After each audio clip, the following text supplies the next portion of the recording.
శ్రీమాత్రే నమః. అందరికీ శుభోదయం అండి. అందరూ ఏం చేస్తున్నారు? అయితే నేను మొన్న ఎప్పుడో తీర్థయాత్రలు వాటి గురించి చేసిన దానికి నిన్న ఎవరో కామెంట్ పెట్టారండి. పూరి, అయోధ్య, అలా ద్వారకా ఇలాంటివన్నీ అక్కడికి వెళ్ళి ఒకసారి చూసిన ఇది మీరు ఇంట్లో కూర్చొని 1,00,000 సార్లు జపం చేసినా రాదు అని. అంటే నేను ఇంట్లోనే మనం భగవంతుడిని చూడొచ్చు అన్నాను కదా. అందుకని అంటే వెళ్ళదలుచుకునే వాళ్ళు వెళ్ళండి. బోల్డు మంది కేదార్నాథ్, చార్ధామ్ యాత్ర అవన్నీ చేస్తారుగా.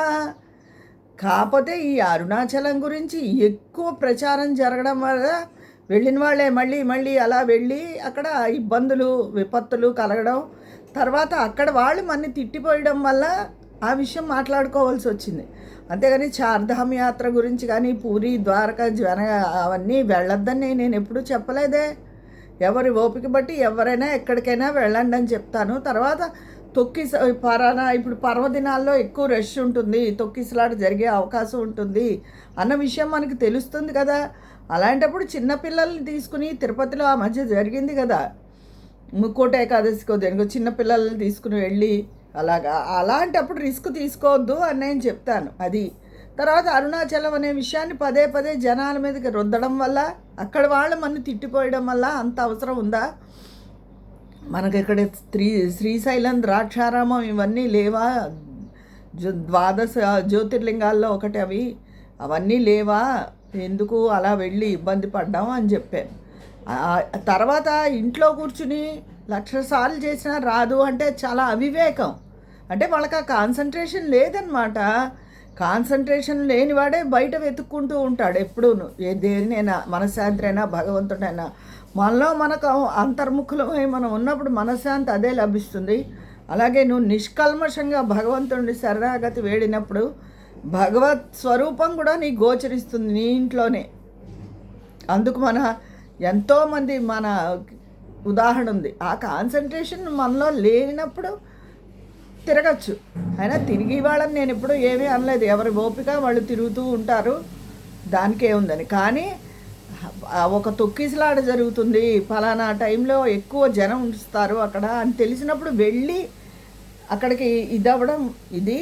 తర్వాత అక్కడికి వెళ్తేనే మోక్షం లభిస్తుంది, అక్కడికి వెళ్తేనే బాగుంటుంది అని పదే పదే ప్రవచనకర్తలు చెప్పకూడదు. అది వెళ్ళి వాళ్ళంతా నిష్కల్మషమైన హృదయం ఉన్న వాళ్ళేనా, మంచి వాళ్ళేనా అన్న ప్రశ్న నేను వేశాను. అది దానికి ఇంట్లో కూర్చుని 1,00,000 సార్లు చేసినా రాదు అంటే ఆ 1,00,000 సార్లు కాదు, ఒక్కసారైనా భగవంతుడు మనస్ఫూర్తిగా తలుచుకు చూడు. ఎటువంటి ఆలోచన మనసుకు రాక సర్వం భగవంతుడి మీదే కేంద్రీకరించి నీ పంచేంద్రియాలన్నీ చూడప్పుడు భగవత్ సాక్షాత్కారం ఎలా జరుగుతుందో తెలుస్తుంది. అది చేతకాక ఏదో మాట్లాడేయకూడదు. అది తెలిసిందా? భగవంతుడిని నువ్వు నిష్కల్మషంగా ధ్యానించినాడు ఆయన తప్పకుండా కళ్ళ ముందు సాక్షాత్కరిస్తాడు. అది ఏదైనా విషయాలు ఇంకా కూలంకషంగా చెప్తే అవి గొప్పలా ఉంటాయి, వాటిని కొట్టిపడేస్తారు.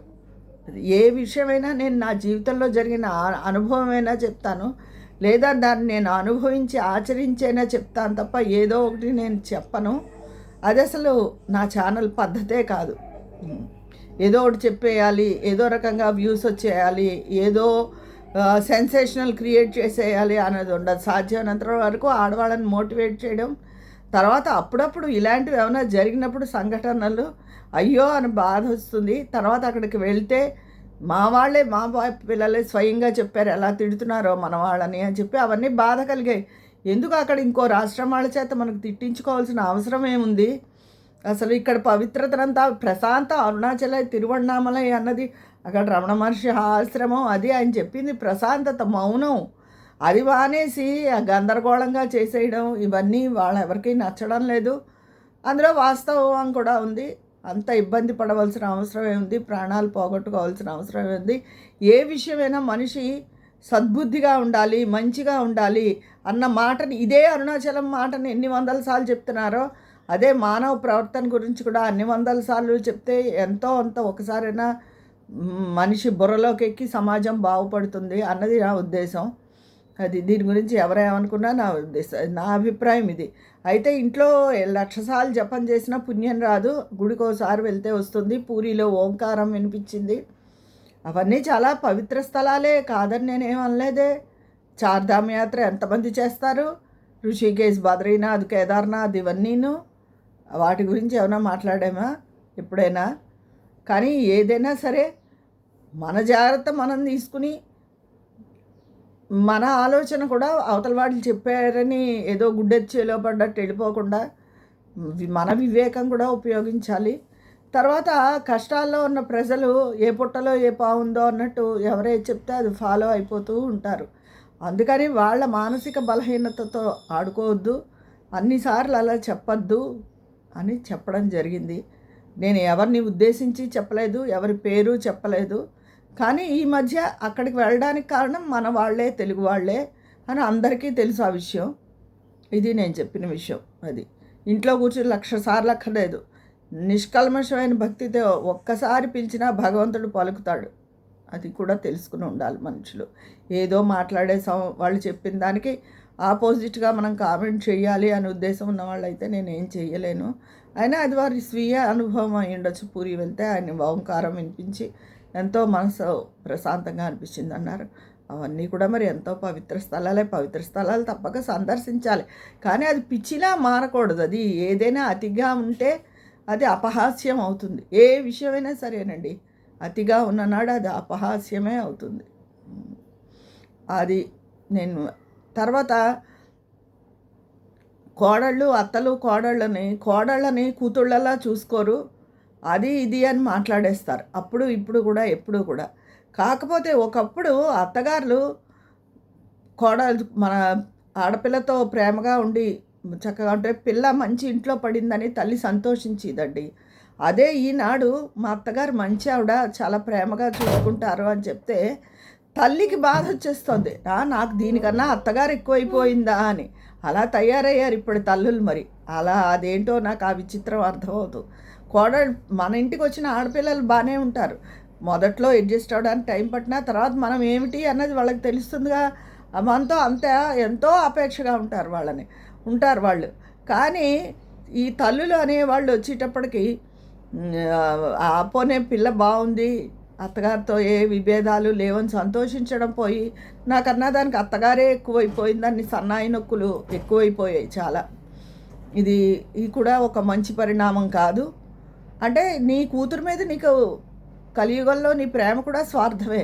నిజంగా నిస్వార్థమైన తల్లి అయితే ఎంతో సంతోషిస్తుంది. ఎందుకంటే జీవితాంతం తల్లితో ఉండదు ఆడపిల్ల. పెళ్ళి అయిపోయిన తర్వాత భర్తతోనూ ఆ అత్తారి కుటుంబంతోనే ఎక్కువ సంబంధ బాంధవ్యాలు ఉంటాయి. అంటే తల్లితో ఉండకూడదని నేను చెప్పడం లేదు, ఎక్కువ వీళ్ళు కలుసుకునే సందర్భాలు ఎక్కువ ఉంటాయి. అక్కడికి వెళ్ళే సందర్భాలు పండగలకి వాటికి ఉంటాయి. అలాగే నీ ఇంటికి వచ్చిన కోడలు కూడా రేపొద్దున అలాగే మాట్లాడినాడు, ఆ తల్లి అలాగే అనన్నాడు, ఆ నొప్పేంటో ఇలా మాట్లాడే తల్లులకి తెలుస్తుంది. అది అంతేగాని కూతుళ్ళు అత్తగారు మంచిది అన్నంత మాత్రాన వాళ్ళు ఊడుకోవాల్సిన అవసరం కానీ బాధపడిపోవాల్సిన అవసరం కానీ లేదు. నిస్వార్థమైన తల్లి పోలేదని జీవితం సుఖంగా ఉందని సంతోషించాలి. సంతోషిస్తేనే మాతృప్రేమకు అర్థం ఉంది. ఇప్పుడు ఏ విషయంలోనూ ఏది చెప్పలేకపోతున్నాం. ఎవరు ఎలా పడితే అలా మాట్లాడేస్తున్నారు, ఎవరు ఎలా పడితే అలా ఉంటున్నారు. అంతే.